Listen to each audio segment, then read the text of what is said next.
Welcome to the Guest House Podcast, your home for behind-the-scenes action of the PBA Tour.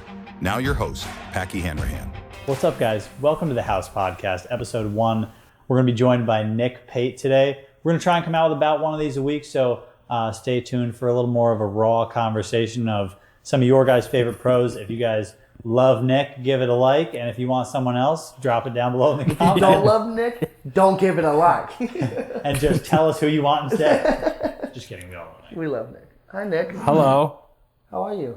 I'm doing great. Okay. Let us know your updates on life right now. How's life going? Life is pretty good. You do a complete 180 in life, and for a short while, moved back home to Minnesota.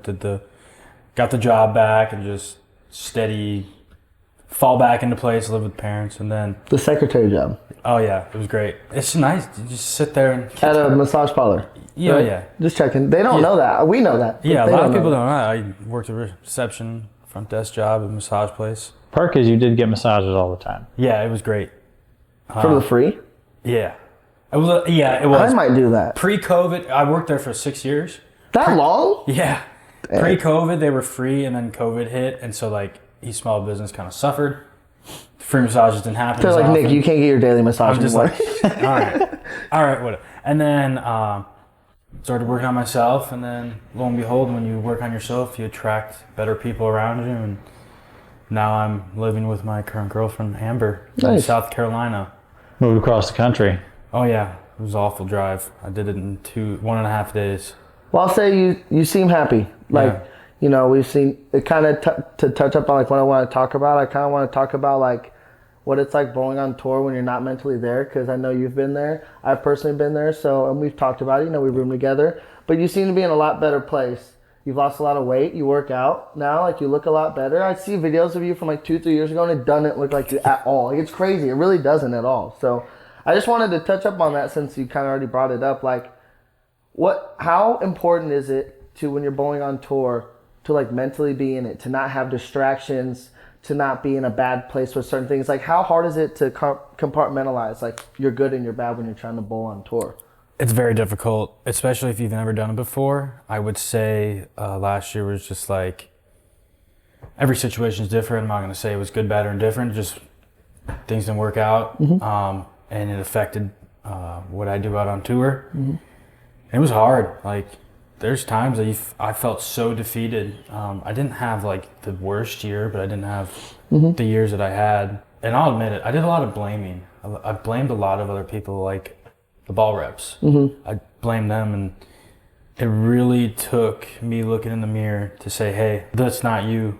You got to figure something out. So then I had lost weight, and then after COVID, and then put a little back on, and then lost it back, and now I am what I am now. I'm kind of maintaining. I feel a lot better now. I'm 6 foot. Do you just call me small?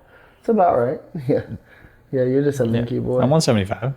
Yeah, I've been in that same position. When we all started rooming together, and we were kind of breaking through the barrier of a lot of us were making cuts and stuff. A couple years ago when we bowled the World Series in Florida, I feel that's kind of when we were all starting to click, and guys were kind of making shows a little more, whatever. Yeah, you guys were bowling well. I was not really me, but because that's when I was going through a lot of personal life stuff as well. And man, you just don't realize, even if you think no, I'm still focused, I'm still out here. You're not. It's so easy to get you to it's hard to make decisions quicker because your brain's not as sharp because you're just a little busy elsewhere. You're worried about what's at home. And it stacks up so quick because our games, I always say it's 90-10 mental to physical. If you mentally are in a good place and you're mentally sharp, you will out bowl if you don't throw it as great mechanically or whatever, because it's all mental.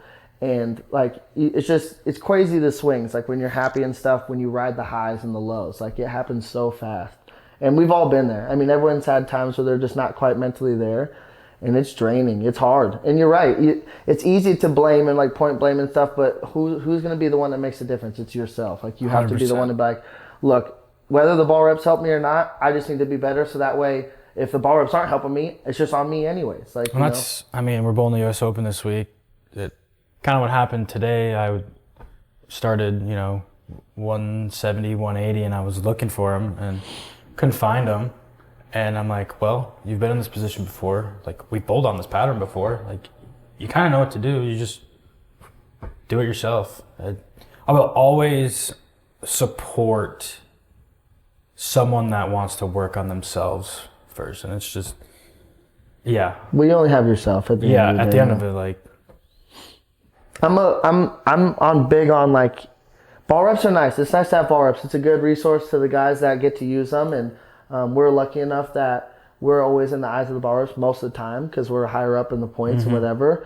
But we should be able to both have them. It's just simple as that. Like, it's nice to have as a resource, but at the end of the day, we should just be able to do it on our own. So, like, it's real easy to, like, sometimes when I'm bowling bad, I'll kind of look around and I'm like, bro, I don't need it. Like, it does help to have them, but it's like, don't start getting mad at them because then now you're just distracting yourself from the real problem. You're blaming again. Your decision. Exactly. So it's easy to do that. But, man, the mental aspect, I think, like, people understand that bowling is mostly mental, but I don't think how much they really understand. Like, how much. Last week at the Players, the perfect example for me is after the first match play block, I went from 15th to 6th. I was 30 or 40 out of the show, and I was like, after that first block, I was the high lefty, and I was doing my thing, and I knew I was striking. I was like, I just like thought I was already a lock. I was like, I'm gonna bowl good the rest of the week. I'm gonna be in the show, whatever. Yeah. I had some stuff happen that night, and it kind of just got me a little mentally off. And even though I thought I was still focused, I dropped to 18th immediately. Yeah. And then I just realized, I'm like, man, you get a little distracted elsewhere. It just immediately shows. Well, some of these guys will actually take advantage of that because they can notice, it's like, crazy. You're not 100%, like, your execution. You're like, oh, yeah, Kev's not there. I'm going to, You just, like, don't see the picture as clear because your brain's a little elsewhere. And, like, I mean, you just look at, like, the guys that are there every week. Like, EJ is such a good example because if we've all bowled next to EJ, most of the time when EJ's bowling, I feel like he's not even bowling that good. Mm-hmm. Like, I always know, like, he's, like, close around the number or whatever, but he's always bowling higher in the standings than I think. And except for the times where he's, like, crushing him, you just know. But most times when he's just, like, kind of grinding, like today, I thought he wasn't bowling that good. He was a little frustrated, and he was in, like, 5th. Yeah. And it's, like, those guys just, like, mentally are just, like, in it so much, like, so well. And, like, it's hard to do when you're not there. You know, you preach positivity all the time. That stuff matters so much where, like, Prep talked to me to be like, hey, just bowl good these last couple 3 and, like, try to get yourself in position tomorrow, you know? And we just kind of, like, joke around. Then I look up and I shoot 240 and we're kind of laughing. And it's like, it's just easier to bowl, but it's easier said than done. Like, just to be happy and, like, and it's not, and a lot of people think that that we're not allowed to get mad. It's okay to be mad and have these. It's how you show it. These emotions, the negative emotions. It's how you deal with them and, like you said, how you show them. Because, That brings me to my, like, first topic question for you. Who do you think, if you had to name them by name, you got to say it, who do you think are the top 3 angriest bowlers on tour? Angriest? Dang, that's a good one. The thing is, we kind of see everyone get there at some point. There's one answer that's the number one answer. I don't know why I can't think of the number one answer. Should I know this one? Yeah. Well, I'm curious now if I don't think it's the same one. I will say Frankie is one of them. And a lot of people don't know that. He usually hides it pretty well. Well, we know. He waits to the locker room. We know that, but... That's where we're on the guest house. Because when he's bowling, he's very... Yeah. I think Frankie's a good answer. I mean, Simo's got to be up there. Is that your number one? Simo was, like, my number one. Like... Sometimes I don't know if he's actually angry. I think he is. It's just tough to tell because he's, like, always in. Well, no, yeah. So it's like, are you angry? Because you're bowling for a title. It's not the angry thing. Sometimes I've seen him do it, and I'm like, I don't know if he's angry or if he's just trying to, like, fuel himself to, like, victory here, because whatever it is, it's working. Side note on Simo, he just finished 26th at the Players or whatever. First non-top 10 finish in like probably a year and a half. Yeah, that's crazy. I think you're right, though. He's kind of got, like, the Pete Weber effect. Like, it's like the you look Michael for something Jordan, to, like, get yourself. Yeah. I'm trying to find a way to anger myself so I could lock in. It's like Nate Stuber last week was like, man, everyone's being nice. I kind of want someone to talk a little so I can like hype myself up. Yeah. It's like you just gotta hype yourself up. But I think you're right. I think Simo does do that where he kind of just, like, needs to, like, everybody gets angry sometimes, but I think he sometimes gets angry on purpose to, like, try and I have no idea what goes on in that kid's brain, but it's It's the Michael Jordan. It's special. mindset. Whatever it is, it's special. Yeah, it's the Michael Jordan. To mindset. round off the third, I'd say Kyle Troop. Really? Really? I wouldn't have said Kyle. I wouldn't have said Kyle either. I wouldn't have said Kyle. We've seen some fryouts this week so far through 2 days Kyle of the U.S. or- Open. I mean, you can argue Kyle or Chris Barnes. I think. Chris Barnes last year, he was struggling last year, where I think he's back. He's kind of like made his amends with that, and he kind of told us sorry in the chat and stuff because he's kind of had his moments. I think he's gonna like back off of that. I think he just had a bad year and just kind of let it get to him a little bit. So wise and so old. The thing is, we've all been there, right? Like we've all gotten to those points. And this week we've seen a couple guys going to the paddock after they get done bowling and huck bowling balls. Oh, yeah. And kick bags and boxes and stuff. We've seen like 3 people do it this week. Someone ripped their shirt in half after the second block. It was EJ, right? Sure. I didn't see it. I heard about it. I always wish I saw these things. I feel like I never am like there for the exciting moments. Look, I'm trying to be the Jeff Teague of bowling podcasts, where I want to get into the nitty gritty of stuff like that. All right. People want to know about that. Who do you stuff. think are the top 3 happiest people on tour? I think that's a harder answer because I think I don't know. You are up there for sure. I can't do it in order, but you're definitely in the top 3. That's all you preach is positivity. But you also are a little liar because sometimes you get a little fired. Oh no, I get angry sometimes. But we all do. I just try and get rid of it as quick as possible. Joe Grondin. I think he's the top 3 happiest guys. He on just tour. always seems happy when I talk to him. Or he's just super nice. It's both. Yeah. No, Joe's up there. Yeah, I feel like Joe, no matter how good or bad he bowled, when it's over, he's the same. He's the same. It's like Brad. Like I was gonna say Brad. Brad Miller's up there. Like he's one of those guys where like he's always seeming to be like last year. Horrible year, didn't bowl well, struggled through most of the events. And like with the mental thing, it seemed for him like you guys are talking about, he wasn't quite mentally there. Yeah. Like I don't know Once what you was get going into on. that hole, it just digs deeper. Yeah, and then like the second the squad is over, it's like you wouldn't have known if he was plus 400 or minus 300. He was just the same. Yeah, I think having that mindset again, it's easier said than done. But man, it does make you perform out here a lot easier whenever like you as an athlete, any athlete, you have to have short-term memory. Like you have to.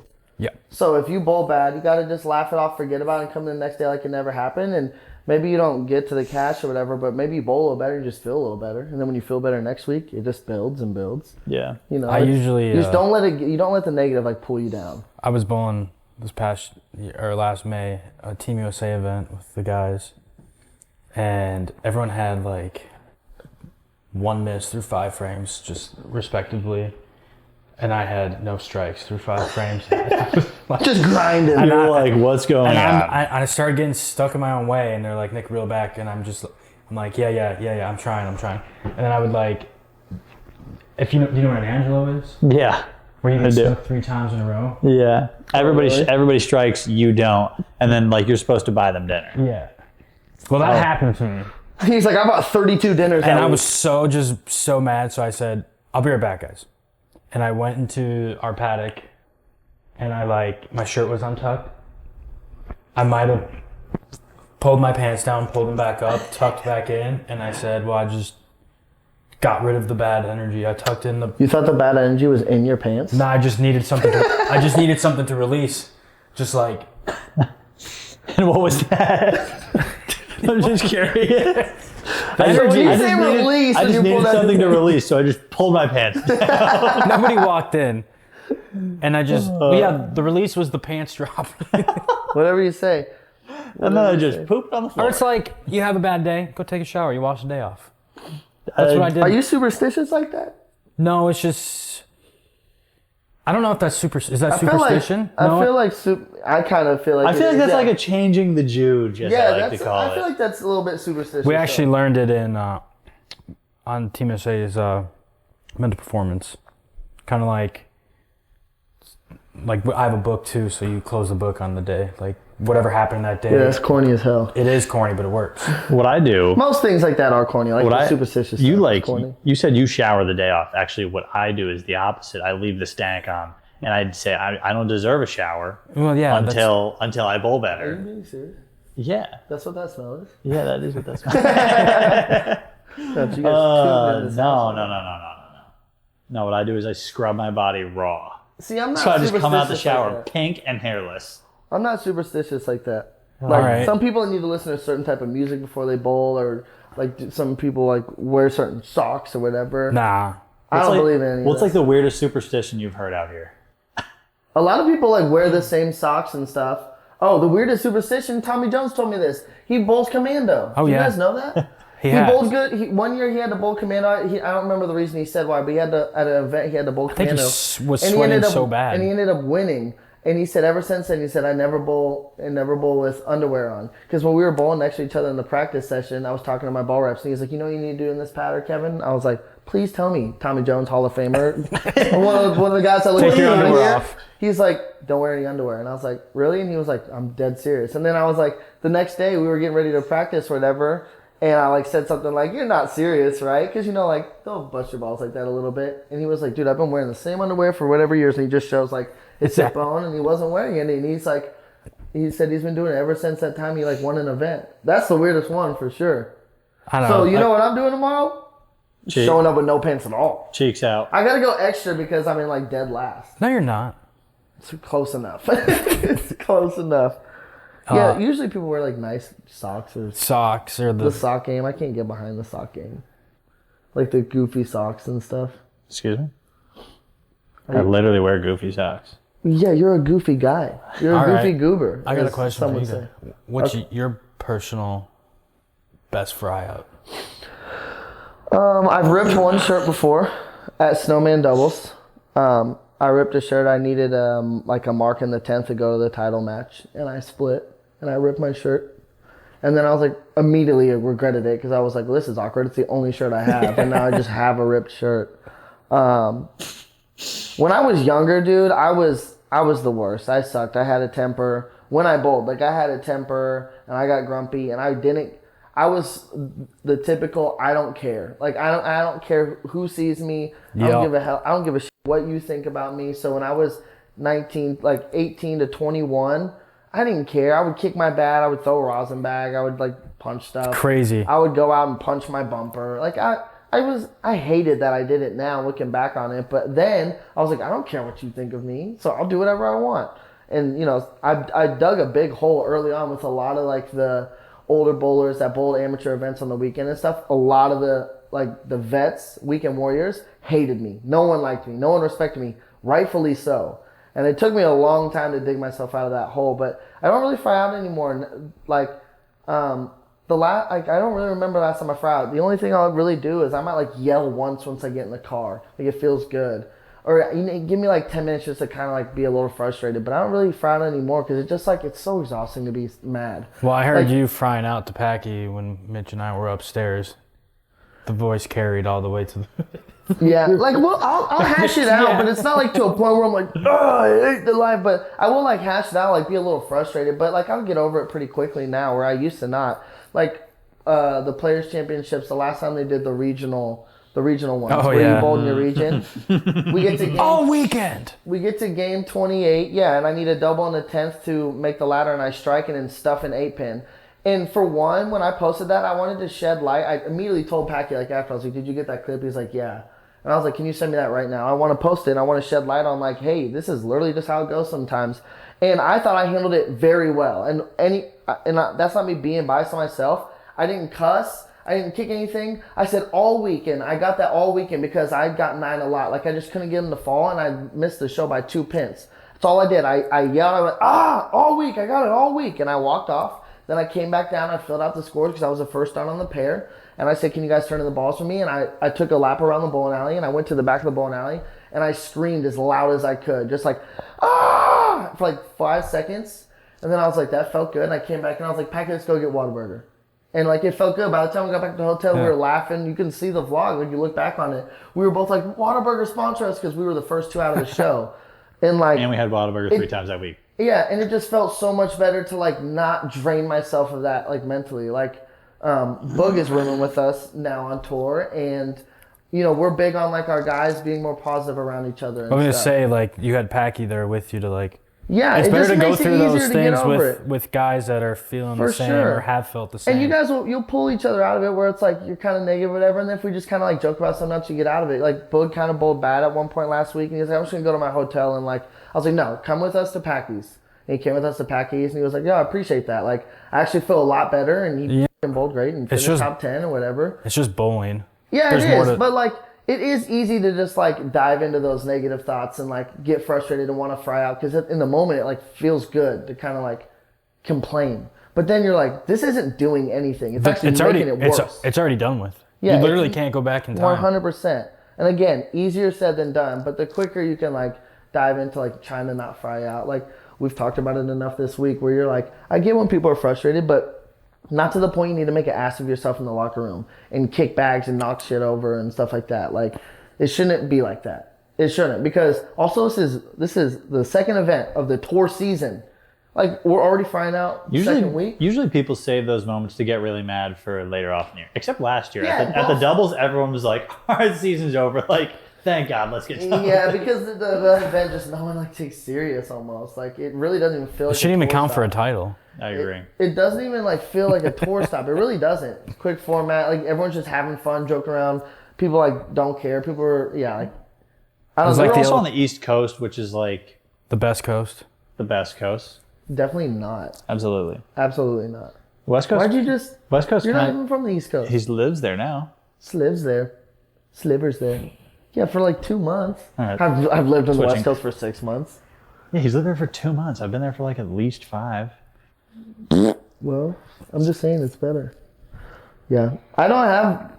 a lot of my fryouts were never like anything crazy. Like I've heard some stories about like someone stabbing a bevel knife into a bowling ball. I'll leave his name out, but we know who it is. I've seen people like go outside and just like roll all of their bowling balls at the parking lot. I took a 3-ball tote over my head and slammed it like Really? that way, like towards my car.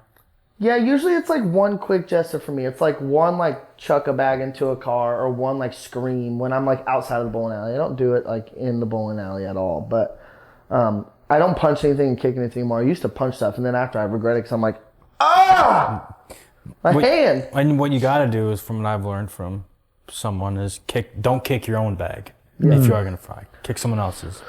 Yeah, And just in stare case it breaks. And then stare at them when you come back. I mean, we've heard some crazy stories, which I haven't seen a lot of these, but we've heard guys punching themselves and guys taking wire brushes and like I've actually seen a couple people like slap themselves and like kind of hit themselves. I've seen that a couple times. I saw last year more than in one event. The same guy. I saw. I'll leave names out, but one of the better. So you'll leave names out now? Huh? Okay. Whose name didn't I leave out? Earlier. Oh, We were naming the top 3 like angriest guys on tour, and you're like bang, bang, bang. That's angriest, but like angriest doesn't mean I'm throwing them under the bus to be doing something stupid. Like they're just a little fiery. But my first time seeing like a fry out that like when I first started bowling on tour and they had the extra frame events on the weekends, like the super regionals, I bowled one in Lubbock and I bowled next to a Hall of Famer. And I watched him. I don't know. Shred his shirt in half? No. Okay. No. This was my first time really seeing like a veteran, like a guy who's supposed to like handle himself better, which I'm a big believer of, like, show your emotion, you know. But he like opened in the 10th or whatever he did, and he comes back and he just looks down at his 3-ball bag and he's looking at like what balls he wants to throw, and he just starts kicking the living crap out of this bag, just bang, bang, over and over. Pieces start flying. He goes to pick it up, and it's like in half, and he goes, I'm going to need another one of those. And I just sat there, because this is like a Hall of Famer. Yeah. I'm very curious. We'll be talking I'll tell you after, but I was literally sitting right next to it, and I was just like trying so hard not to laugh, and I was like, take your eyes off him, because you know, like, it's awkward when someone's crying out, and they can see you witnessing it. I was just so good. I was like, this is hilarious to me. And then he tried to pick up his bag, and it just was like broken. It was like one of the big like league rollers, and like the bottom piece was snapped or whatever. And he was like, "I need another one of those," and just dropped it back down and took his balls out. And I was like, "That was awesome." You just gotta stare at him. I felt so much better about myself just after stare that. at him when you see someone fry out. What do you think? Nice. What do you think would get more bowling views? Like, bring more fans into bowling? Would it be stuff like that? Yeah, I think true emotion. I have a theory on it. I'll let you guys go first. Okay. I think like there's a lot of different like concepts to this, but I just think true emotion always wins people over because you show that you're human. You show that like you have emotion as well. It's like more relatable. The regular day person that works a 9 to 5 and stuff is gonna get mad at times and they get frustrated at times. So when you're on TV and you see something happen frustrating and then they're just like, yeah, you're like, I can't relate to that at all. Like I think raw emotion is always best because it brings out personality as well. It shows people who are passionate and care. I would agree. Raw emotion shows you're human. The problem when you post that is you're going to have all those people. There's going to be 30-40% of those people that perceive it negatively. Kevin's king of the negativity. I'm the king. I get it. Well, that's their fault. They think everything is bad. Well, most of those people have never had an interaction with me. When I posted that video from the players, the amount of people that shared it saying like, you learn how to be a professional, like you're a child. And I'm like, and I wanted to reply to those people and be like, you guys, I would love to see a lot of the guys on tour in my situation would have like kicked a bag or done something as well. Like a lot of guys on tour wouldn't have handled it as well as me. And I know that for a fact. And I was like, also, I don't like when people chime in on something that they will never experience. Like you will never be in a situation where you need to double game 28 to make a major telecast live on TV on Fox and you get a break. And like it's just hard to speak on that matter. I can't speak on like missing a game winner as an NBA player because I don't know what that's like. You know what I mean? So I do get bashed a lot whenever I show raw emotion, and people always take it the wrong way. They don't look at it with an open mind. It's like, okay, you want me to be a robot? I'm not that, and I never will be. You shouldn't be. I never will be that. I think I would have crisscrossed applesauce on the approach and just cried for a little bit. Like you guys can tell me if I'm wrong. You've seen the video. You were there for it. I felt like I handled it as well as. Are we talking about the regional? The regional, the 8-pin. Like I yelled out something. I didn't cuss. I didn't kick anything. I came down. I wrote down my scores, whatever. And it's like people. I'll let all the people out there know. Kevin's a liar. Huh? It was only swear words for about 10 straight minutes. Really? You don't remember? Wow. Really? Really? And I thought it was going to be much worse. I thought you were going to take a lap to someone else's bowling bag. Yeah, and I didn't do anything like that. But no, you were pretty calm. For the situation, very calm. Yeah. It's just like showing your personality is huge. And that's why I think there's a big disconnect in bowling becoming a major sport and not being an Olympic sport because for one, you can't physically see how hard it is when we bowl. Like last week, Bill wins the players, and they looked brutal. He won with a pretty low score. 210 but the regular eye cannot see that at all. We know that he was tricking in. He was doing stuff with his hands, and he's keeping it in play, and like he didn't have much miss room, and like they were struggling. The regular TV guy just watches, and they're just like, oh, this guy's shooting like 190 and just won $100,000. And then like there wasn't very much emotion. He's just like, yeah, it's like, it's just hard to relate to that. It's just not fun to watch. Where when you watch basketball and you watch a guy dunk it from, jump, like John Morant jumps over Tingus Pingus and dunks it. It's like, I can't do that, so I appreciate it more. Golf, you see someone going over trees and putting some big draw on it, and like they have a bunker they have to hit over and something. You can visibly see where it's hard, where we don't. Well, I've done that in golf. What? Go around the trees. Exactly. Into some other trees. Yeah, into the more trees. Around the first tree into the woods. Right. But it's like you can see where the other sports are hard. It's hard to do. You make some jumping catch, you get tackled, you break a tackle, all those things. And it's like bowling, you don't see that. So then what do they have to go off of? Okay, is it entertaining? Like, how do they react? Kyle Troop's fun to watch. Good or bad, he's entertaining. He gets the crowd involved. He's looking at the camera. He's doing all these goofy things. And it's like, this is fun to watch, because I don't know what the heck's going on the lanes. Because if I'm just like a typical viewer. Simon could be fun to watch. Simo's fun to watch. Guys that and it's hard to teach that because everyone needs to be even killed all week long. We're bowling 100 games, for the most part. You can't get too high and low. So then when you get on TV, it's like, okay, now break that character and be entertaining. But Kyle kind of rides it the whole week. He does, right? Kyle's like on the highest of example of that because he does. How he is on TV is how he is always. He is always that. He's very high or low. And that's what hurts him sometimes as well. When he's not bowling great, he's too low. And that's how all of us are, though. Yeah. We're too high and low at times. And but you got to go off of personality. So being able to show your emotion, and that's what frustrates me the most, is a lot of old school traditionalists are not fans of mine, where the younger generation loves me and people more my age love me because I'm more relatable to like how that is, like personable. But the older generation looks at me as like not a class act because I am more vocal and stuff like that. And I'm like, that's not how I grew up. I grew up playing other sports where you get loud, you talk a little stuff, like you ride the crowd and stuff. And they didn't. They grew up bowlers where it's like a gentleman's sport kind of and stuff. So they don't relate to this. So they just think I'm an asshole. And that's simply not the case. It makes it more fun to be emotional, in my opinion. If I always just bowled and I was just like, yay, oh, it just wouldn't be fun. It wouldn't be fun at that point. When you're bowling good, it's fun to like get after it, like slap it out and stuff. Like it's fun to do that. And I think if bowlers did that more, it'd be a lot easier to watch. Like the league.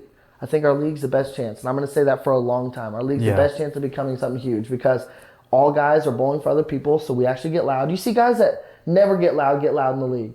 Like the first week, it was game 1, and we're all like, what's about to happen? Are we going to get loud? And then like 3 frames in, people are like, let's go, come on. It's like, okay, like let's get after it. That was fun. It'll be way more fun to watch. And then the crowd will be more fun to watch. I want the crowd to be able to boo the teams they don't want to win and stuff. That's why shouldn't we do that in bowling? We do in every other sport. If you go to a Boston Celtics home game, you're going to boo the Pacers that they're playing right now. But if we're in Dallas for the Dallas Strikers and they're bowling against the Lumberjacks, why shouldn't the home crowd boo the Lumberjacks? That's what makes it fun as a spectator too. So like I think personalities go a long ways with sports, and we don't have that in bowling. It always seems like there's no villains. Like you can't. And guess what? Who's our most viral bowler of all time? Who gets the most plays on anything? Who gets the reruns on ESPN and stuff? Who out of all of bowling?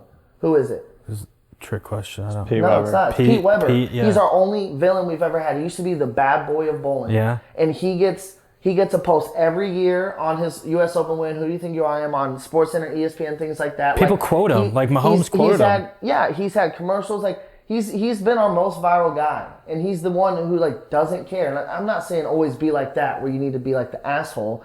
But he's the most strongest personality. I'll say he's been the strongest personality, and look where that's at. Now again, not saying everyone needs to be a villain or something, but like show it more. Do you think we're able to become that villain? I don't like he's racked up a lot of fines. I feel like I don't think it's become a villain, but I think But I think people judge too hard when you do show emotion, so it backs you off from doing it. Like if I truly cared at all, which I don't, we all know I don't care about anything. Like when I post this stuff and people like hate on me or whatever, I'll reply to them like for fun a little bit and stuff. I don't care because you're not going to censor who I am. But a lot of people, if I make that post on me at the Players and then hella people are sharing it and they're like, God, this kid's an asshole, he's not a class act. A lot of people would have taken that post down and never done that again. Yeah. I'm not afraid to do that because you can't censor me and who I am. And like showing emotion is good. Being vulnerable is good. Being passionate is good. You just have to learn how to use that to your advantage. Like fuel you and things like that. A lot of people get filtered by like what the typical norm is supposed to be, like the society rules of bowling. I feel like everyone like it's a gentleman's sport, like whatever. Supposed to high five and handshake afterwards. Think about the viral moments that we had. It's always whenever things get a little hot and fiery. The Belmo Sean Rashing, they did a grudge match against them on ESPN because they had beef. And that was like, they got to bowl on TV. They did the Google Lens thing with Belmo. Like, anytime someone gets a little fiery, that they run with that. But then guys like win or whatever, and they're just like, yeah, like it just. And again, I know you can't wire people to be like that, but that's where bowling struggles. That's my theory. I feel like it's almost harder because when you beat someone, you're like kind of being an acquaintance. You're kind of being a friend. We're all good friends. It's a small community out here, and it's like. But you don't have to direct it towards them. No, I know. Yeah, it's just weird. Like, you, Kevin, I beat your ass or something like that. You just don't want them to take it personal. If people don't take it personally though, and like let's say we bowl each other for a title, we're gonna have fun, but the right way. Like I'll hype you up, you hype me up. That's how it should be. Feed off each other. And like at the end of the day, whoever wins, like we know it's all love because we are a small community and like we all are bowling each other for checks and our paychecks. But at the end of the day, we all do respect each other. Like everyone really enjoys each other's time out here on tour. I feel like there's not really there's like one or two beasts, but pretty much everyone likes everyone. I don't really have a problem with anyone on tour. And like, but that doesn't mean if I bowled you for a title, if I threw the front four, I would get a little loud, as I would expect for you too. And if you take that personal, that's on you. That shouldn't be on me. Just because I'm getting loud, I'm like, come on, we bowled against each other. I yelled and won. But that's not anything towards you. That's to the like sportsmanship of the game and like the passion of the game. And I just truly wish that guys would be like that more. How do we do that? How do you like incentivize guys to do that? They just have to trust the bigger picture. But like, it just is what it is. I think our generation, because we're the next up and comers, like we're like about to be vets here in the next couple of years. Like we've been out here long enough. I think we have more of the fire in us like that. But just like the traditionalists don't like that at all. No. And we're just boxed in when it comes to bowling. That's why viewership is I don't know. down. Tommy would be kind of that anomaly for. Tommy's always been a fiery guy. Yeah. He gets a little loud. He gets chirpy. He gets hype. Like those guys it's just fun to watch. Whoever it is, whether you like them or not. When you see guys doing their thing and they're bowling good, and Steph Curry's the most fun basketball player to watch ever. When he makes 3 threes in a row and he's shimmying and stuff, it's so fun to watch. Yeah. But when a guy has the front 8 and then they just get off the approach and it's like, come on. It's like, okay, this isn't fun. Like, it's just not. It's simply not fun. It isn't. So what do we do? Tell I'll people, be like, honest, hey guys, hype it up. I don't get hyped when I have the front 8 because my high's too high. That's the thing. Yes, there's a point where you got to balance and it. you gotta learn that balance because that's hard. There's a point where you got to balance it, but there's showmanship to our game, and that's what it lacks. And I think if we don't ever get the showmanship, we'll never get the respect that it deserves to be an Olympic sport, to be on TV more, to get the fan base up. Like, we will never get that. Every other sport has showmanship. Guys have signature moves. You know, LeBron has the like chest pump, and Steph does this. Like, none of us have that. Kyle's the only one that has like a signature move. He likes to pick it out and stuff. Belmo's got the boom. Belmo's got the boom. Like, that's about it. If I make more TV, I'm going to be telling people I really do this. Not this week, though. But, like, the showmanship of the game is non-existent in bowling. So should mine be? Yeah, but there's nothing in golf, and golf has a ridiculous amount of views. I don't know. But the reason that golf has views is because you can physically and visibly see how hard it is in doing what they do. Because most people bowl and most people golf, and they know it's hard for us, but they don't think the gap's as big in bowling as it is golf.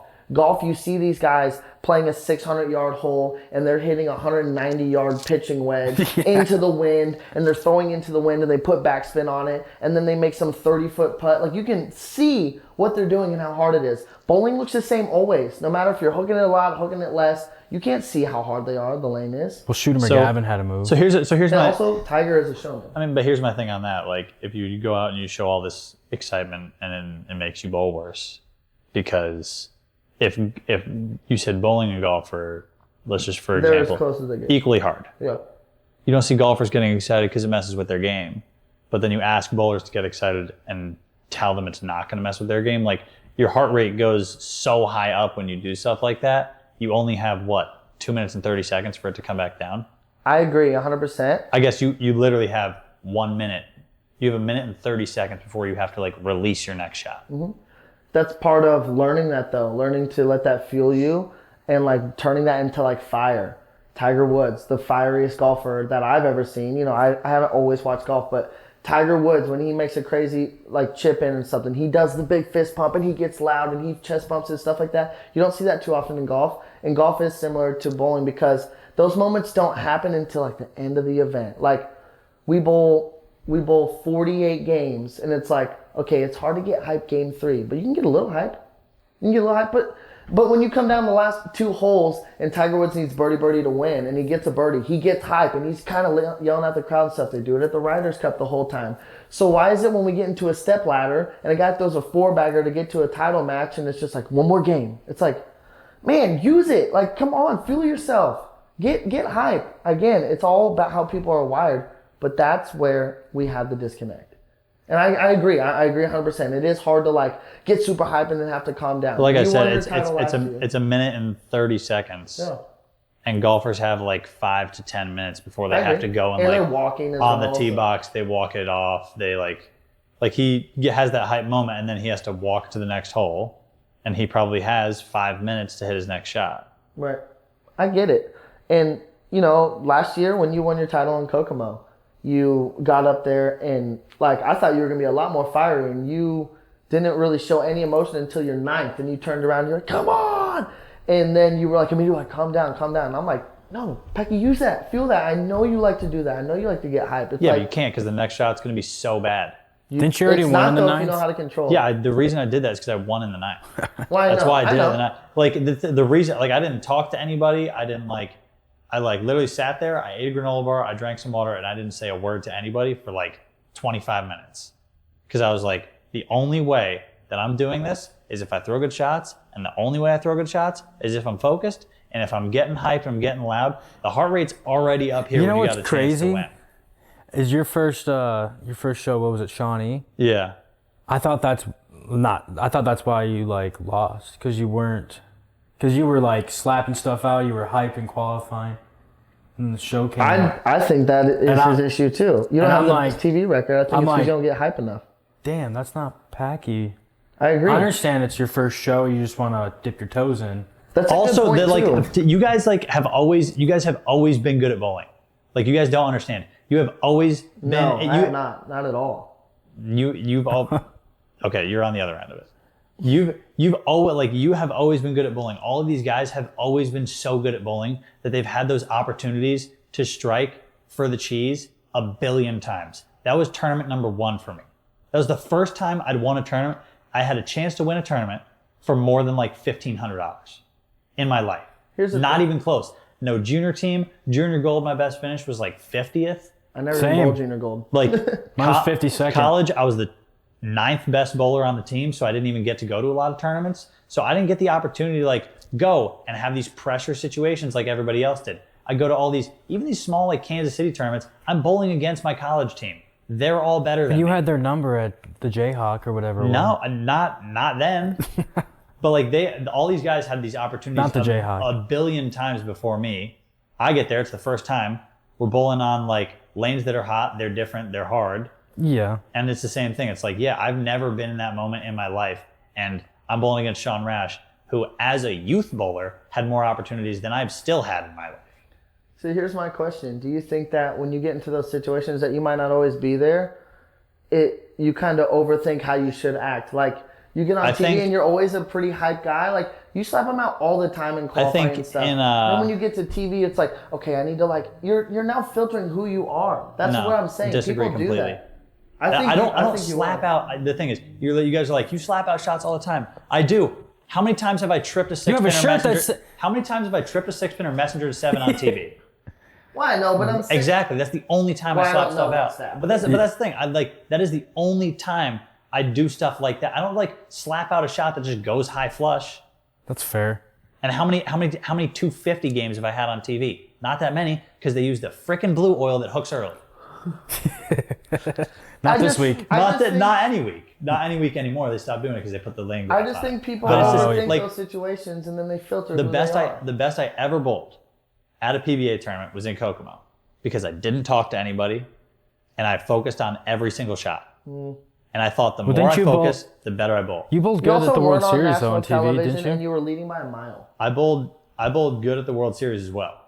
Like on TV. And I bowled a really good game on TV at the World Series. But they used the blue oil, and I hit the pocket for. And they leveled the lanes. I hit the pocket 8 shots. We went to the other bay. I hit the pocket like 8 shots. I 10-pinned. I felt like I was gonna 5-10 every shot. Well, they leveled the lanes. So yeah, it's on just that like side. I bowled good on the Cheetah Show against when it was the it was like the 4-person pod, and then we went into the match, and I ruined the lane for myself. I tried to get the 1 seed. I ended up being the 2 seed, but I hooked the lane, and then they got sloppy down lane, and I didn't know what to do. Yeah, look, I totally agree, and I get it. Like I think you guys are just overhyping who you guys think I am when I bowl on the lanes. No, I'm not at all. I've seen it. I'm crossing next to you this week, and I've seen you slap it out 25 times. You have a shirt that says "slap it out." We've bowled 16 games, and you slapped it out almost once a game. That's because I've gone Brooklyn once. That's not even true at all. I haven't seen you go Brooklyn once. Yeah, I could pull a highlight tape of how many times I've slapped it out on TV. Right here. Yeah. Well, look. Again. You guys think I ride this like crazy high wave on like when I bowl a game? I don't think so. I really don't at all.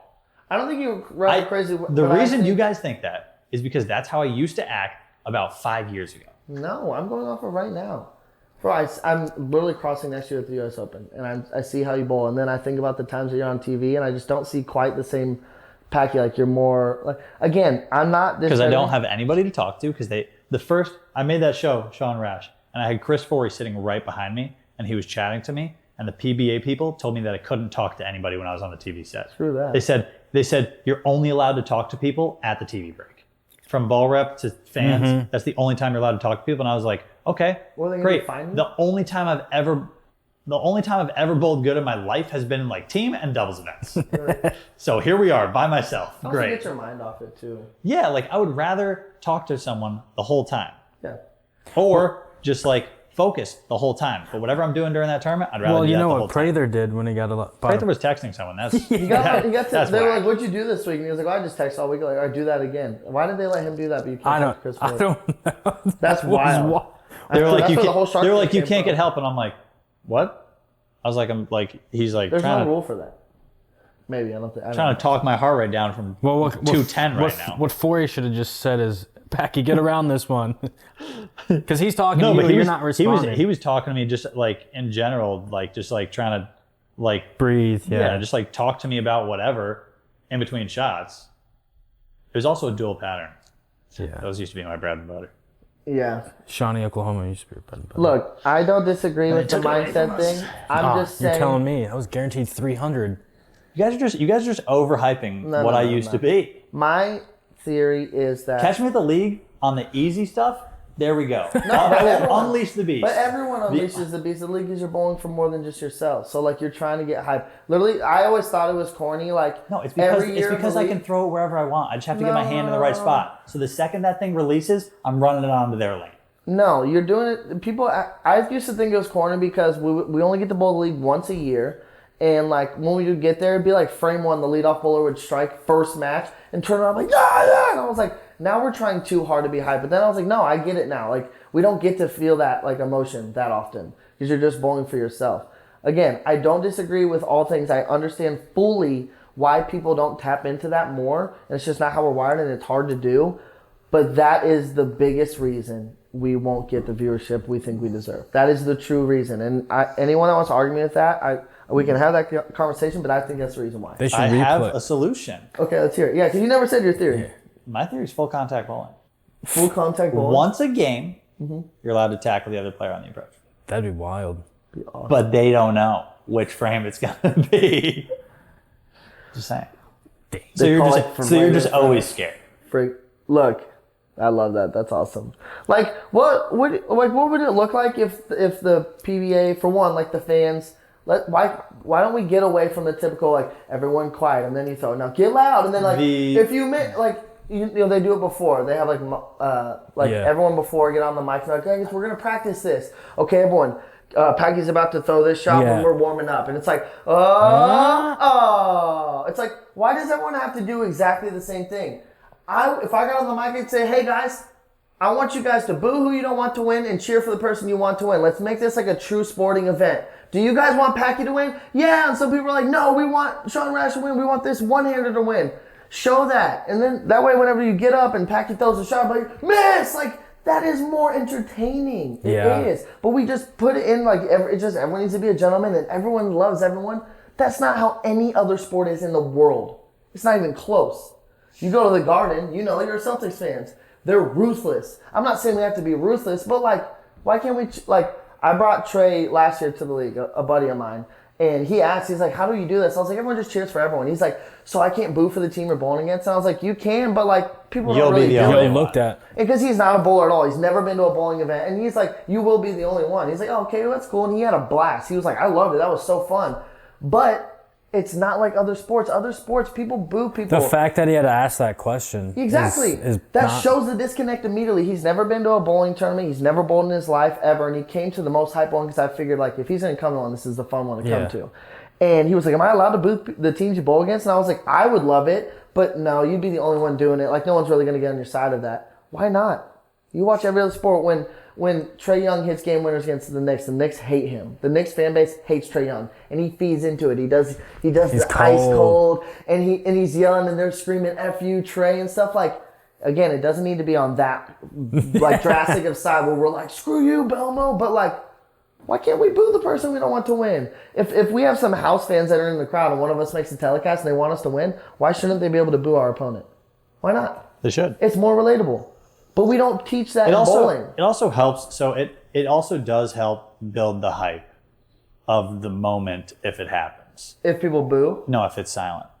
Like, if it's silent. I hate the silence. So I think the silence has its place. Yeah. Like, the Like silence. the Pete Weber shot, silence was perfect. No, like, it just, like, the silence does help build that moment to being as. I agree, because you're not just yelling the whole time. Yeah, you're not yelling the whole time. So, like, that moment could be crazy.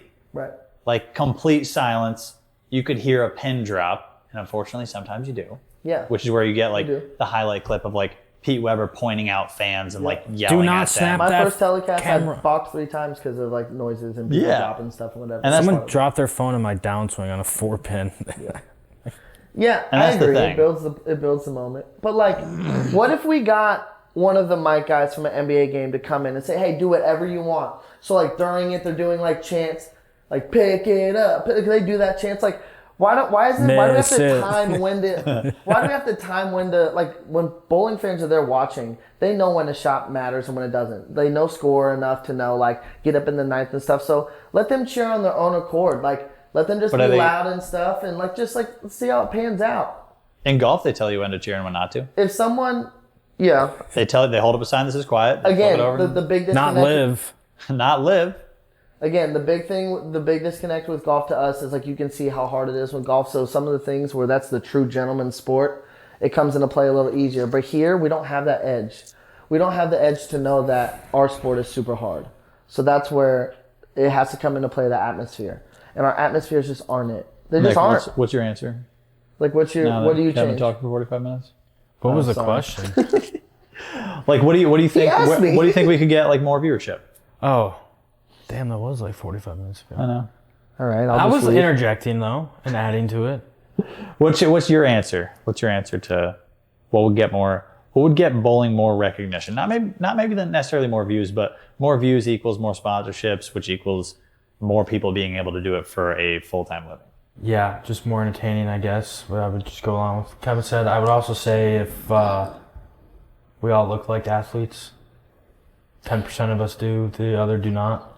I'd say it's swaying more the other way now. Our generation Like, is it is. changing I that. think it used to be 10% and went through, and then it switched into being more. The problem is, like, you probably ask, your non-bowling friends probably ask, oh, you get to drink while you bowl? It's like, one of the biggest questions I get that's asked. every time. Do you that get my- to just drink beer while you bowl and stuff? and that's A problem. the problem. That's part problem. of it. Like, but I don't know the answer on how to get rid of that. If you were... But like, I'll mention golf a million times.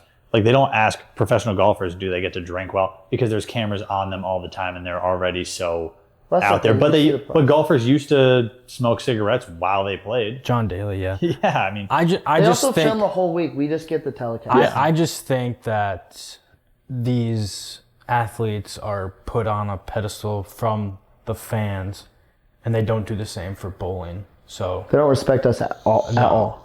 We're maybe a not sport. in respect. They just don't put us on that high of a pedestal. Right. The Yeah. true bowlers know like how good we are and what we do. Yeah. And they're amazed when they see them. They're like, these guys don't miss what they're looking at. They understand the lanes.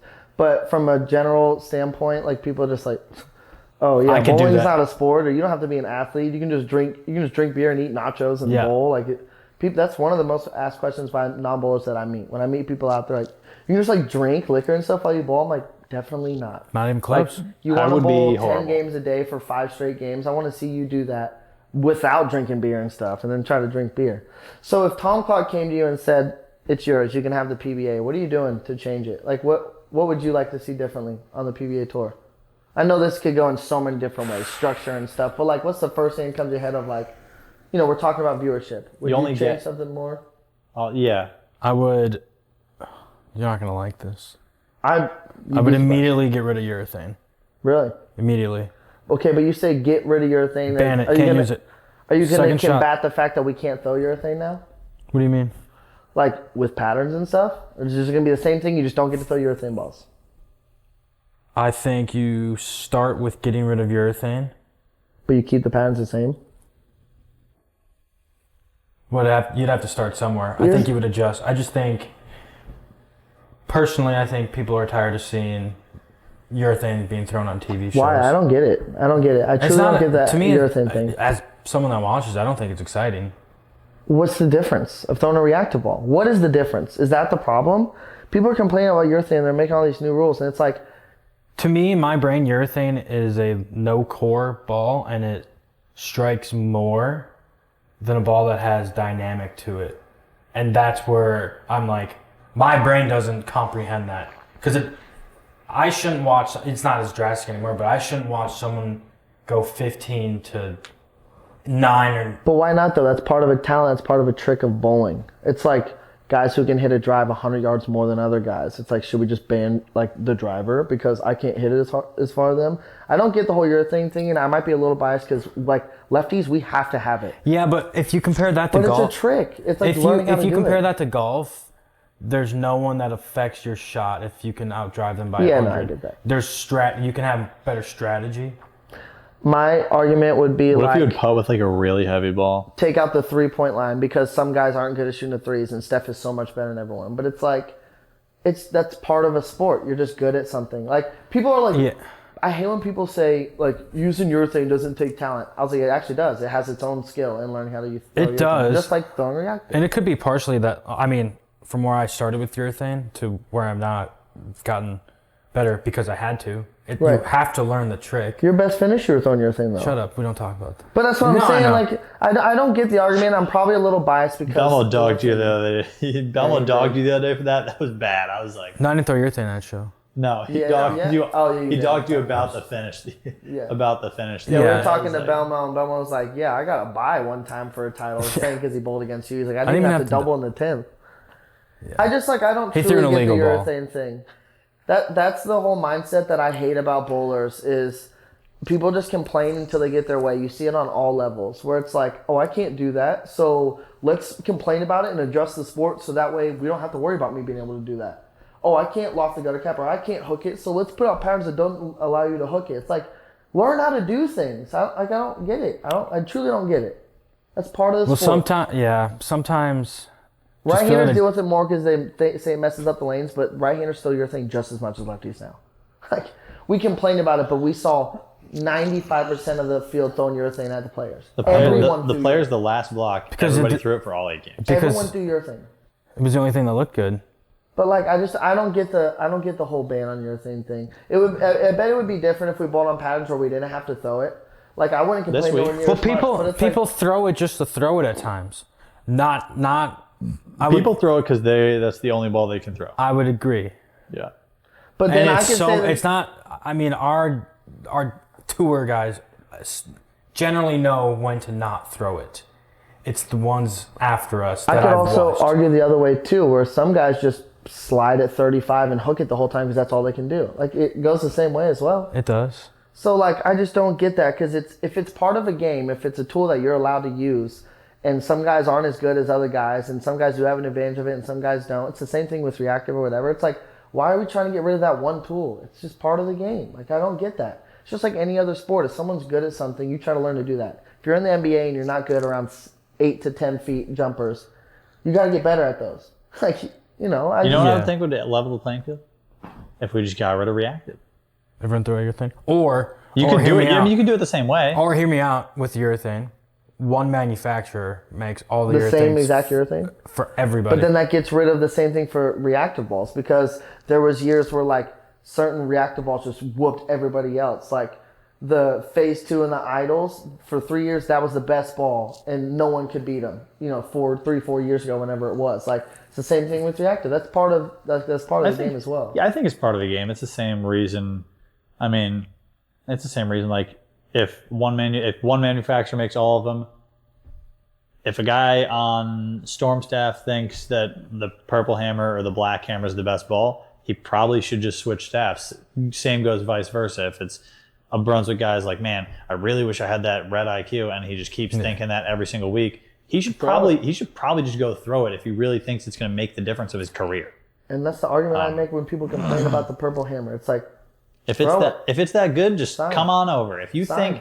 think it's going to make you that's what I did. no, but like for real, like Well, if then you- the urethane change came in. I'm like, well, for real thanks. though, like if you think that a certain bowling ball is going to make you $200,000, you should probably switch companies. Probably. Because no company is going to pay somebody who thinks that $200,000. So they might as well just switch and chase the ball. Bro, my argument, or not my argument, but I have an example of that.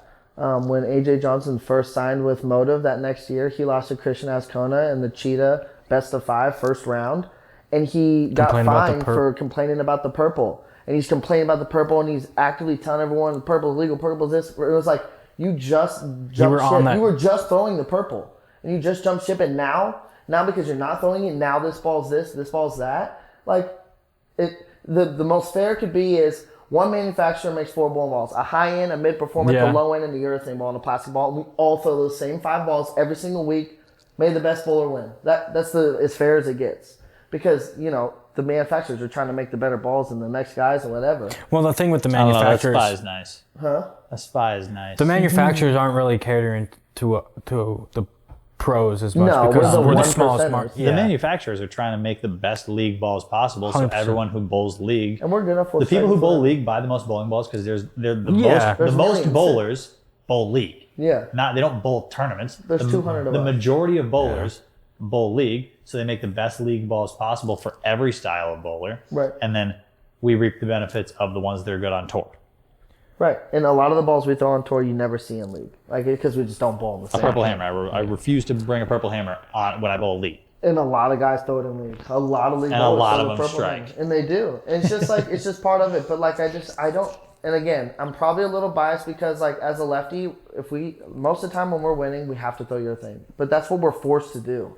If we bolt like the Masters this year, I gave full props to the Masters and what the pattern was. Because we had some lefties on the show. We had some seniors, 2-handers, 1-handers, right-handers. I bowled, like everyone bowled well. I didn't have to throw urethane. What Masters? The Masters this Last past year. year.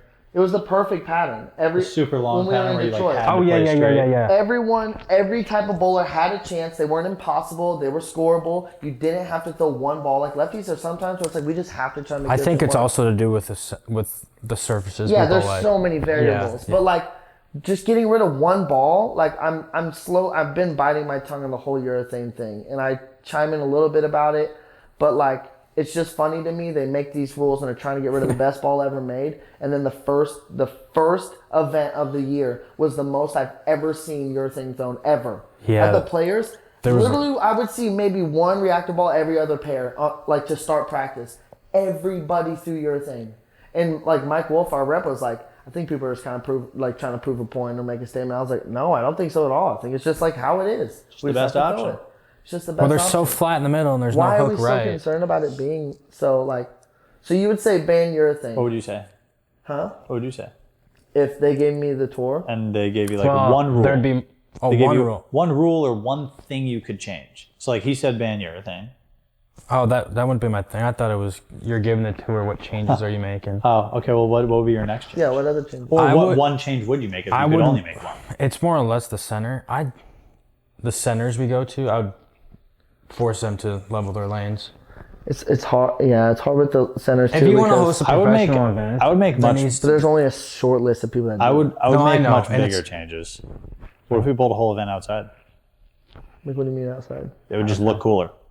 Oh, I agree. Like, and they've I was looking at it from a marketing done it point. outside, and it's way more expensive to host those events outside because you have to like build a lane outside, They used to do the team thing. In the and you summer. have to like make sure the integrity of the lane, like leveling the lane, is still okay. What if it rains? What if it's windy? What if Well, it's the like team if thing it's is windy and ruined. it's dusty outside, it ruins Yeah, the it's lane 6 immediately. Like there's so many variables, but it looks really cool. Here's What if we did the Teen Masters thing? What if we bowled in the middle of Grand Central Station? Technically, it's inside. It'd be freaking awesome. It'd be so cool. crazy. They used to bowl at Brewer Stadium yeah. It'd be crazy. in Milwaukee. Like those kinds of things would make bowling from a visual aspect when you watch TV. If you could pack it with enough people in the stands to make it look cool, the exterior of what's already going on would already look Like when crazy. they build in Shawnee, they would go across the street and build the lane there in that little. Yeah, in the casino. that was cool. the looking. arena. The arena. So here's my like 2-part. Like, what changes would you make from the bowling standpoint?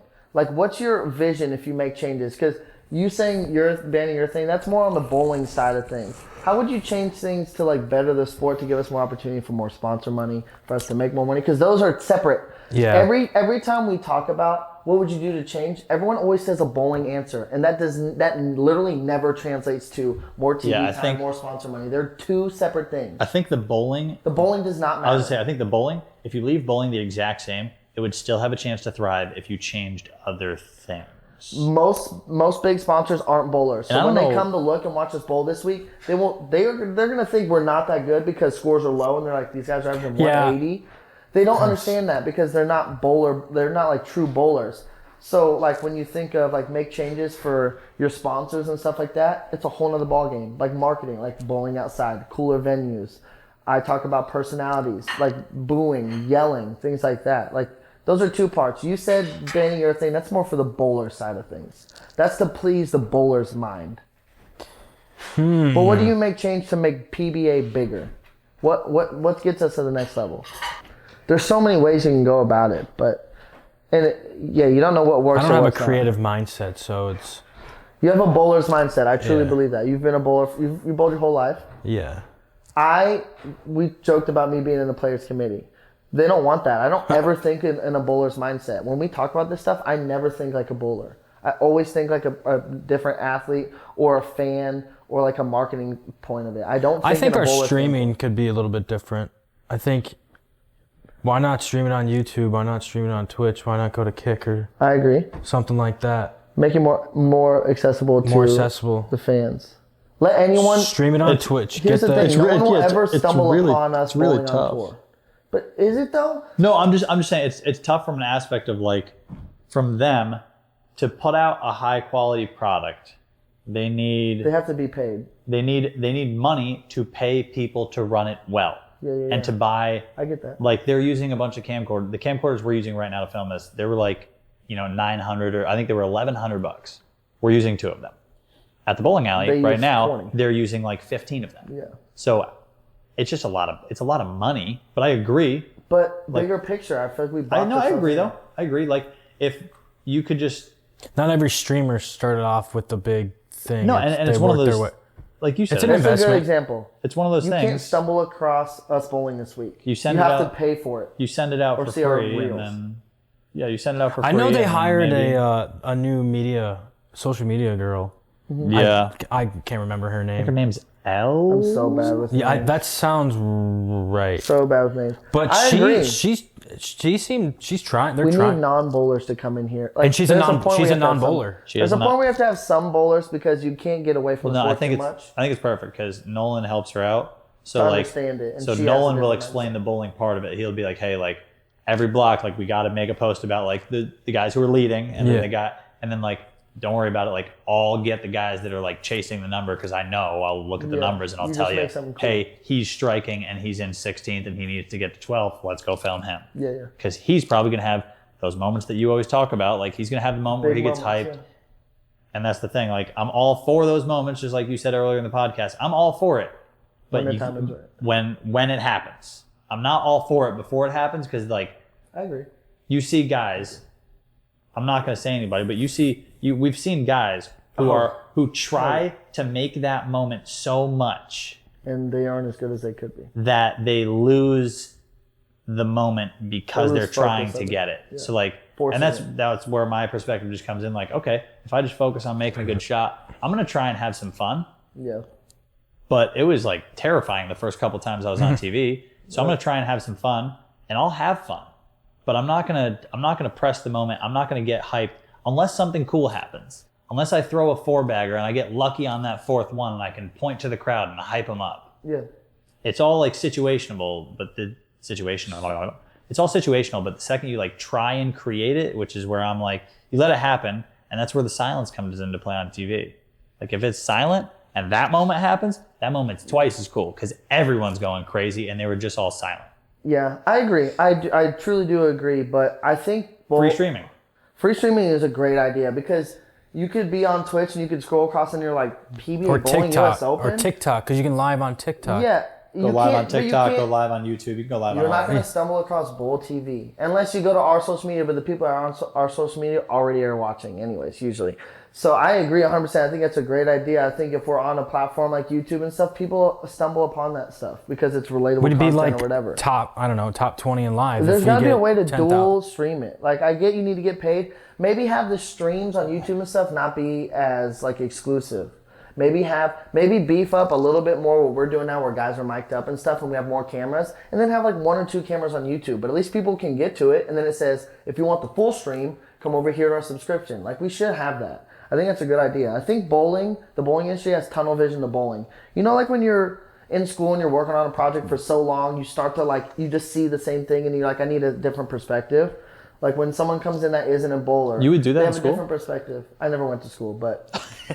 That's why I was like, I was confused when you said that. You get what I'm saying. It's like me when I make music. If I listen to the same song over and over and I'm trying to write a verse for an hour or two, it gets to a point where I just like can't get out of that little box. I'm just kind of trapped in like tunnel vision. And then you kind of get writer's block or whatever. I think bowling has that because bowling always just stays in the way of bowling. And we talk about, I think bowling's 5 years behind on trends, social media, all that stuff. Like where you see Sports Center and stuff, they post all this stuff for these guys in NBA. They're doing trends on TikTok. We don't do none of that stuff. And so we're behind. Well, that's why she brought, brought it. I've told you to try and do trends on TikTok for like 2 years. And you're like, I'm not like that. You're the most like that out of anybody I know. I know. But like we just have tunnel vision of that. I love the idea of having like a not as good stream on like Kick and YouTube and stuff. Like you can do dual on TikTok. I think that's a great idea because it's more people to reach that we aren't reaching now. Because there's just like a ceiling that we're in. We're just never going to break that ceiling if we don't get outside the box. It just depends. Yeah, with the streaming, it's like, do we want to be the PGA route where we're serious, or do we want to go the live route? I think there's both. Well, I don't think you can do both. You got to choose. I think you got to choose because, like, I know Mike in previous times, he's gone down lane side and talked to someone. Right. Why not go up to the guy that just? Why not come up to you after you just stuffed an 8? Keven, what are your emotions? Why can't we mic up more people and stuff like that? Like just in that instance, like, tell me what's going on in your mind. And most people might say screw you, but you might get so much raw emotion coming out of that. You should. That'd be great. That's what I'm saying. You look at a lot of these guys are mic'd up on main sports and stuff, and you get the behind the scenes where it shows people mic'd up and they're talking and they're mad and they're upset and they're yelling at the refs and stuff. We don't get any of that. They've done it on Bowl TV before. Yeah. They've done it a couple times. Look, it's gonna give some people some bad light if they do something wrong, but that's just part of the job. It's just part of the job. Like I watched an interview yesterday with Anthony Edwards. Anthony Edwards? He said, I'm gonna get fined for this, but the refs suck. Like, yeah. Why can't we talk like that? That was minutes after the game. Yeah. I think, there's every time we talk about changes, how do we make the PBA better? Everyone always just says, how does it make it better for the tournament aspect? That's not what we're talking about. The league. Someone in the chat, the second week, one of the best in the world, I won't say who, but he's way up there. The second that we saw there was an expansion in the league, he immediately was complaining. We're bowling for more for the same amount of money. And it's like, bigger picture. Look at what it could become. But you only care about that we got to bowl a little bit more. And it's not even that much more. We're bowling 5, 6 shots, like 10 shots in because what was it, 10 games of match play? It's just 10 not games a lot, And it's like, but the bigger picture. I think it's round robin, 8 teams, so it'd be 16 matches, 2 games. Yeah, 16 rounds. No, it'd be 30. You bowl everyone twice. 8 doesn't come. You bowl like this whole year. Yeah. It'd be it's 14 games. rounds. Yeah. Yeah, you bowl everyone twice. And what was it before 10 Baker games? Yeah, in 2 days. Now it's throughout the year. But his initial response was complain that we aren't getting paid more for bowling more. And it's like, you got to start somewhere. This could turn into something huge. It could turn into something great. People can actually get behind their favorite team. Wichita was nice starting crowd. It was fun. It was a good crowd, too. I texted our group chat after, and I was like, guys, I think we're going to gel well. Like, we had fun. Like, Belmo was actually talking. He was like, and like, Belmo, he's even said it himself. He was like, I don't want to give people the edge that I have and like say too much on like ball ripping. He's like, I do want to win and stuff, but he's like, there's a point where like I can't give you all my secrets. But he was in it every shot. He was conversating. He asked me before. He's like, how should we go about picking lineups each week? Like, what's your opinion? Like, give me some insight, Keven. What do you think? And I was like, I think we should practice for the first 20 minutes together in every practice session, just so you can see all our ball reactions. We can just talk for a couple minutes. We don't have to be like hawking down each other, but like you can just see our ball reactions, and we go do our own thing for the last hour and a half of the practice. He's like, I like that a lot. Like, how invested are we? We should be invested. And to see him be like excited and like upset that he didn't strike and stuff, it's like that was cool to see because he's He's been the best in the sport for 12 years now, and bowling for other guys, and he's actively wanting to do it. Like, it's cool to see. I liked when he didn't strike. I think if done the right way, the league is the chance. But you got to start somewhere. I think people immediately bashed it. We haven't even seen it through, and they're like, "This is stupid." I think Indy's gonna have a nice crowd with this matchup. It's gonna be awesome. I think it's gonna be so fun. It's gonna be so much more fun. I think it's gonna be more fun for the fans. What is more fun for the fans when you sit there and then you get loud? You can't really cheer. Not like this. You get to just be loud the whole time. You get to see 10 of your favorite bowlers, not just 2, which is also better for the marketing scheme. You get to see more faces that you don't see all the time. There's so many guys that are good on tour that aren't gonna get on TV ever throughout the year. That like how many guys in the top 20 don't make telecasts? There's probably like 4 or 5 of them that bowl good, but they never get to single TV. Show. Yeah, you get to see those guys now, and then you get to pick new favorite guys. You get to pick teams and stuff. Or you just get the opposite, where like, oh yeah, Simonson had an unbelievable year. Out of the 16 possible TV shows, he made 10. Well, if he's on a league team, he's guaranteed those weeks. Or if one day it's all on TV every week. Exactly. If it's all on TV every week, you get to literally follow your favorite pro throughout the entire year. Because you like them and they're always on TV because their league team is always on TV. And think about it too. It's hard to root for your favorite in a single sport like golf and stuff, because how often does one guy win? EJ won 5 times. All the time in tennis.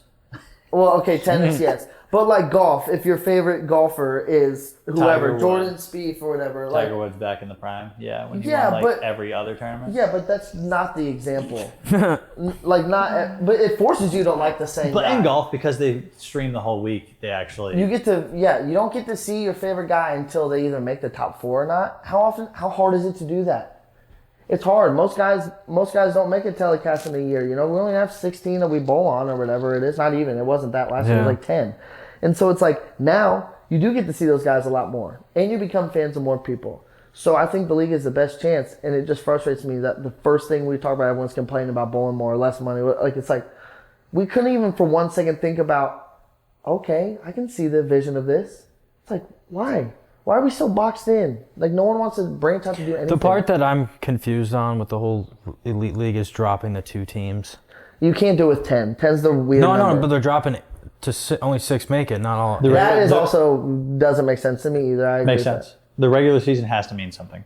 Yeah, you can't just like bowl for fun all year and then like when we get to Maine, it's like a step ladder. I agree. No, it's like you're right. I agree. The regular season, just like the NBA, because you still want 6 teams to go. You want it to mean something, but you still want a bunch of teams to go. Mm-hmm. So it's like. Yeah, it's just hard because, like, I agree. For example, if Belmo doesn't make it, like, that's the face of the PBA. He better make it. I know. I'm just saying. El Captain, my captain. But this thing, like, he's not watching in the NBA, the NBA, I'm sure, wants LeBron to make it. But there's going to be some years where he's just not good enough. Yeah, well, just 1 year. his team doesn't just can't quite get there. Or you want the new face of your league to be Luka Doncic. Well, his team just couldn't figure it out this year. Guess what? He'll have it next year. And that's why you create a bunch of superstars. That way, you have the couple that you want. You want the LeBron James. It also tells the story of Belmo doesn't make the playoffs. You want the Lakers versus Celtics final. You want the Red Sox versus Yankees, like what is it, ALCS matchup or whatever it is? Yeah. You want that matchup. But if it doesn't happen, you've done a good enough job creating a bunch of other superstars, a bunch of other rivalries and storylines throughout the year, where it's going to be good no matter what. This would just be ideal. A Red Sox-Yankees matchup rarely happens, but when it does, it's crazy. A Lakers-Celtics final, or whatever the 2 new teams that hate each other are. The perfect example, the Timberwolves. Remember when they made it in the play-in game and they won?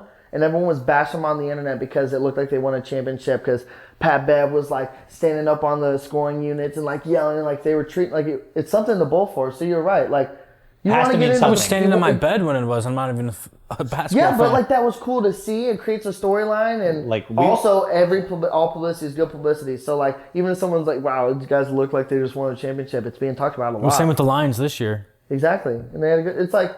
So yeah, bowling for something. Yeah, I didn't really think about it that way. You need to bowl for something because otherwise, guys are just going to be like, "Hey, good bowling this week, other team." We could still win. We'll see. And now it's like, my team lost the first round match, and we were like, "Damn, like that sucks. We had a chance to win. we had a bad loss. We had a chance to win both of those games, and we didn't. Bad loss. Yeah, we could have struck out in the 10th frame both games, and we lost both times. Yeah. That stinks. I had Jason Belmonte, the best to ever do it, in the 10th frame both games, so that could shut us out so we could win, and he missed both times. We had Frankie in Wichita.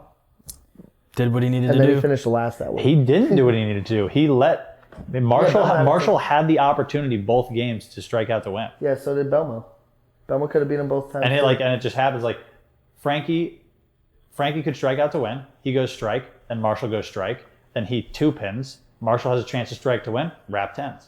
That it was a wrap 10. Yeah, like stinks. We just didn't win. Yeah. But like if we're not bowling for anything, it's like all right, whatever. Like good game, guys. Whatever. Like this was fun for the fans. And now it's like nah. Like we wanted it. We didn't get it. We better win next week. And it pays well this year. Like it pays well. To finish it off, how do you feel going into tour season? Out of all these things being said, this is the second tour stop. We're halfway through the U.S. Open. How do you feel going into the tour season? Because you seem to be in a better place mentally. Mentally, I'm ready. Nice. Whatever is coming. We just got to figure out the physical part. All right. It happens over time, but it's I feel like I'm closer than I was before.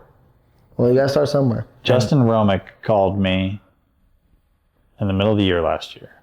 I was like 0 for 4 on cuts. I went to him, practiced a couple times, asked him for some tips. Like, he's not a coach by any means. No. But every time I go and see him, he hypes me up, and then I feel like I'm throwing it better. He's like, what do you mean? You're throwing it better than I've ever... He's like, what do you mean? You're throwing it better than I ever have in my life. And I'm like, it doesn't feel that great right now. And he's like, well, what about this one little thing? He's like, what if you like? He's like, every time you post shots, you throw it so good, blah, blah, blah. I work on like one little thing, and I'm like, damn, like, what's funny I am throwing it pretty good. And he said, just remember, no matter how bad you're throwing it, or how bad the lane pattern is, or how much you don't have it figured out, next week could be your week. And then literally, I was 0 for 4, and then I made the telecast at the TOC, and then I won the next week. I was like, and I called him afterwards. Yeah, I was like, dude, you were right. Literally. You have to stay ready no matter what, because you could just it could just click next week, and if you're in the right mindset to win, it'll just be your week. When I focused on one little thing. The problem that I've had in the past year or so is I've had this opinion, this opinion, this opinion, this opinion, this opinion. So many opinions. Yeah. No one had a solution. It was all, you should do this. It's also hard to filter that. You should do this. You should do this. And then I do what's necessary on my part and ask for help. As one should, if like you can't figure it out yourself, it's okay to ask for help. Didn't have a solution. Big proponent of asking for help. I always tell people pick 1 or 2 people. Don't go. No, and I've texted him. My guy's Perry Crawl. He works at Turbo. He helped me my freshman year of college. Yeah, he's a good bowler. Like he knows, he's been there. He's made a US Open show. Yeah, he's made a telecast. You make a US Open show, you kind of know what you're doing. And he knows you. That a big thing is not even it has to be the best coach, but someone knowing you personally, it makes it easier to coach. Well, yeah, and he hypes me up, and so like Coach L does the same thing for me. Well, Coach L also helped me at team trials too. He's good. Didn't even go to the school. Did give him a national title though. Gifted. Nice. But yeah, the players I wasn't ready to quit. I was just like, I need to figure this out. So I took 2 weeks. Well, I had a blood blister the size of my finger. Disgusting, by the way. Gross. But this week, we're on the up and up. But you just got to get a little better every week. Move the needle. I tell myself, just be 1% better than you were yesterday. For sure. I agree with that big time. And Packy's right. You never know when it's just going to click and then you have it. But if you're not fully in it and then like week 7 comes around and you're like, you could have bowled a little better, but you're not fully there, you miss an opportunity. Yeah, I'm ready. I'm staying ready. I'm doing everything that I need to do. Not going to the gym with me. Yeah, dude, that's my bad. You're not going to the gym either. So. I'm going to the gym tonight. It closes at midnight. I have 2 hours. I don't bowl till 6 tomorrow. Yeah, I bowl at 8. It's my bedtime. Yeah. All right. Yeah. Well, guys. All right, big dogs. Big dog. Well, Nicholas, I'm looking forward to a good year with all of us. It's fun to be back on the road with everybody. I wasn't really excited, but now that I'm out here, I'm like, okay, it's good to be back. Let's get after it. I would love to just bowl in my hometown every week. I also. Traveling's like. Because I bowled once and I was the one seed. You know what's funny is I'm like, damn, I really wish there'd be a tournament in Minnesota or something like that. No, I don't want to go to Minnesota. If there's one there, I'm not going. That's a lie. Anyways. My dad dominated it. It's a lefty house. I'm going. Let's go to Minnesota. We'll be there. We'll see you there. Minnesota. We'll see you there. Anyways, thanks for watching. Appreciate it. Yeah, let us know down below in the comments who you might want to see next. We could pick anybody. Almost. Except for Tommy Jones. We asked Tommy Jones. He immediately, emphatically said no. I was like, really? I thought he was going to say yes. Like, he usually will film videos with us and stuff, and he's cool. He's a bully. He was like, no. Anyways, thanks for watching, guys. We appreciate you sticking along all the way to the end. Can't believe you got here if you're still here. Yeah, I can't believe it because we have passionate talks. More passions than this. Thank you guys for watching. We appreciate it. Until the next one. Short gang. Team Brunswick out.